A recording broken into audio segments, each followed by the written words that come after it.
Tuhan bersamamu. Dan bersama rohmu. Inilah Injil suci menurut Matius. Dimuliakanlah Tuhan. Sekali peristiwa, Yesus bersabda kepada murid-muridnya, "Setiap orang yang mau mengikuti aku harus menyangkal diri, memikul salibnya, dan mengikuti aku. Karena barang siapa mau menyelamatkan nyawanya, ia akan kehilangan nyawanya. Tetapi barang siapa kehilangan nyawanya karena aku, ia akan memperolehnya. Apa gunanya bagi seseorang jika ia memperoleh seluruh dunia, tetapi kehilangan nyawanya? Dan apakah yang dapat ia berikan sebagai ganti nyawanya? Sebab anak manusia akan datang dalam kemuliaan Bapanya, diiringi malaikat-malaikatnya. Pada waktu itu, ia akan membalas setiap orang setimpal dengan perbuatan-perbuatannya." Demikianlah sabda Tuhan. Terpujilah Kristus.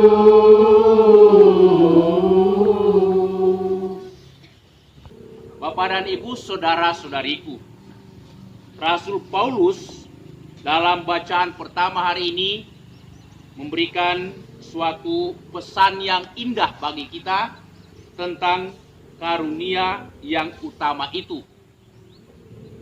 Dia sendiri dalam suratnya kepada umat di Korintus menggambarkan bahwa kita manusia ini dikaruniai berbagai macam karunia dari Allah. Setiap orang mendapatkan karunia. Mungkin ada yang hampir sama, tetapi umumnya tidak sama untuk setiap orang. Ada orang yang dikaruniai untuk berbicara dengan baik. Ada orang yang dikaruniai untuk melayani. Ada orang yang dikaruniai untuk berdoa dengan baik. Ada orang yang dikaruniai untuk menyembuhkan orang, mengajar. Tetapi walaupun banyak karunia yang Tuhan berikan kepada manusia, namun ada satu karunia yang paling utama yang harus diperjuangkan dan diusahakan oleh setiap manusia. Karena itu Rasul Paulus mengatakan, berusahalah untuk memperoleh karunia-karunia yang paling utama. Saya mau tanya kepada kita semua, kiranya menurut kita, apakah karunia yang paling utama itu? Suster Agustin, karena dia yang paling banyak berdoa. Apa kiranya suster karunia yang paling utama? Sebenarnya sederhana sekali. Karunia yang paling utama. Karunia kehidupan. Karunia kehidupan. Suster Dorothea atau Suster Tia, mana Suster Tia sini? Ada leh, situ, di sampingnya Indo. Karunia apa yang paling utama? Karunia cinta kasih. Karunia cinta kasih. Jadi ternyata Suster dua ini kerjasama yang baik. Kehidupan dan cinta kasih. Jadi Rasul Paulus itu menggambarkan bahwa kasih adalah karunia yang paling utama dan itu bisa dialami dan dilakukan oleh setiap orang. Itulah karunia yang paling utama.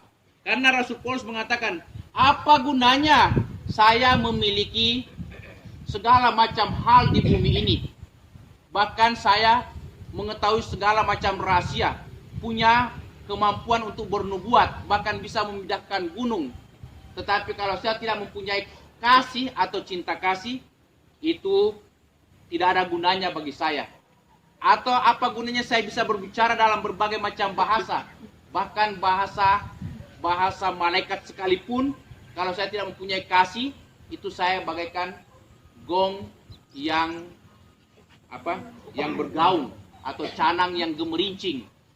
Atau apa gunanya saya mempersembahkan seluruh tubuhku, bahkan mempersembahkan seluruh harta milikku kepada sesama, kepada Tuhan, kepada gereja, kalau saya tidak mempunyai kasih, kalau saya hanya menjadi orang yang sombong, seringkali melukai keluarga, melukai orang lain, itu tidak ada gunanya.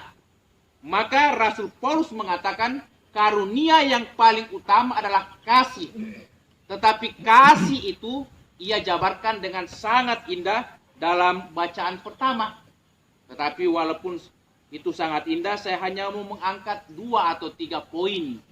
Kasih tampak dalam sikap yang sabar. Kasih nyata dalam sikap yang murah hati. Dan kasih tidak mengingat-ingat kesalahan orang lain. Apalagi kesalahan orang yang kita cintai, keluarga kita, suami kita, istri kita, anak-anak kita, orang tua kita. Nah, Rasul Paulus menggambarkan kalau kita mempunyai kasih, kita bisa bersabar. Kendati banyak masalah, kendati banyak problem dalam kehidupan ini, kita bisa bersabar. Bersabar terhadap keluarga kita, bersabar terhadap orang lain.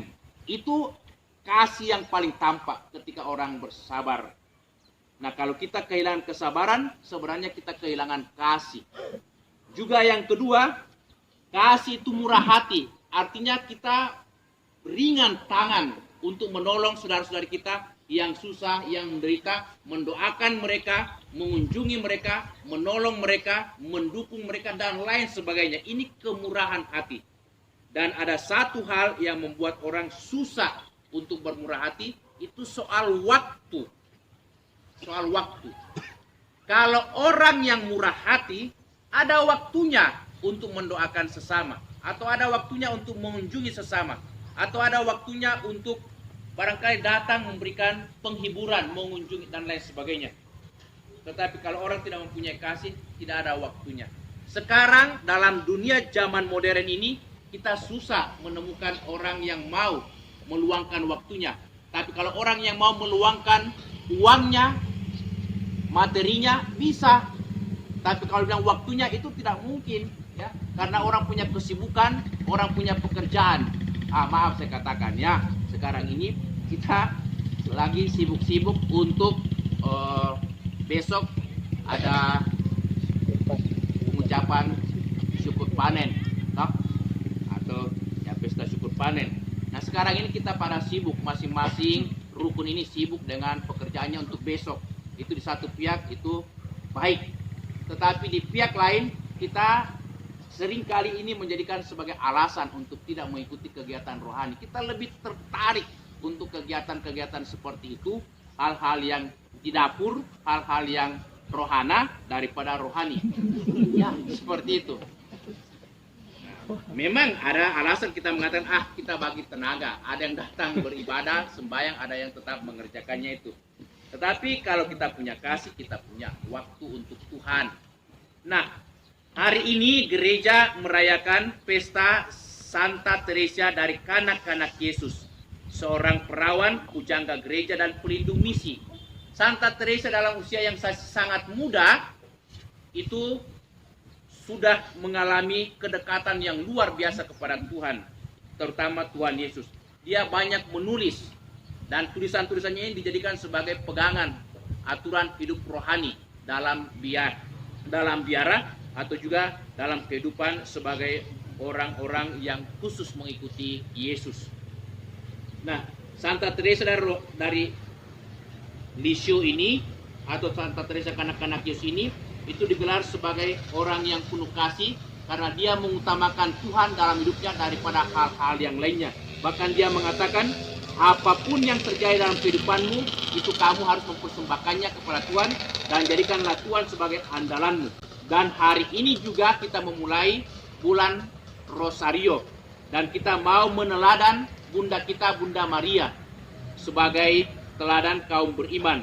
Bunda Maria punya segalanya, punya kasih, punya waktu untuk orang-orang menderita, punya waktu untuk orang-orang sakit, dan bahkan punya waktu juga untuk orang-orang yang bergembira. Tidak hanya dia mendoakan orang sakit, orang yang susah, tetapi orang yang berpesta sekalipun dia kunjungi. Katakan di Kana, ketika di Kana, dia juga punya waktu untuk bersyukur, bergembira bersama dengan orang-orang yang menikah atau keluarga yang berpesta itu. Dan ternyata di tempat itu dia membuat itu suatu gebrakan besar. Dia meminta putranya Yesus untuk membuat mujizat. Yang pertama, mengubah air menjadi anggur. Ini suatu pertanda perhatian dan cinta Bunda Maria kepada setiap orang, bukan hanya orang-orang kecil, tetapi juga orang-orang yang bergembira, bersukacita, bahkan orang besar sekalipun, asalkan dia mempunyai kasih, cinta kepada sesama, cinta kepada Allah, cinta kepada keluarga. Semoga perayaan kita hari ini sungguh meneguhkan kita untuk setia mengikuti Bunda Maria sebagai bunda kita, teladan hidup beriman, dan juga memohon doa-doa dari Santa Teresa, kanak-kanak Yesus. Amin.